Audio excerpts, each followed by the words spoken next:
Hello and welcome to Tutorials Point. Today in this video, we are going to learn about how to fix the no internet connection error on Bumble. So now, let's go ahead and jump right into it. First of all, check your internet connection. Ensure that you are connected to stable Wi-Fi or mobile data.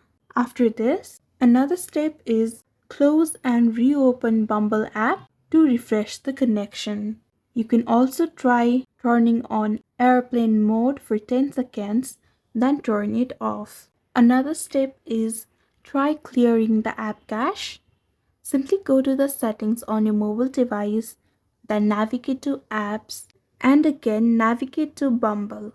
And here scroll down and tap on storage, and again tap on clear cache, which is at the bottom left corner.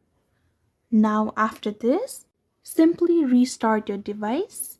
Rebooting your phone can resolve a connection issues and help you. And you also need to make sure that you are using the latest version of the app. Check your internet or contact Bumble support for assistance. If you found this video helpful, don't forget to like, share and subscribe to our channel. Thank you so much for watching. See you in the next one.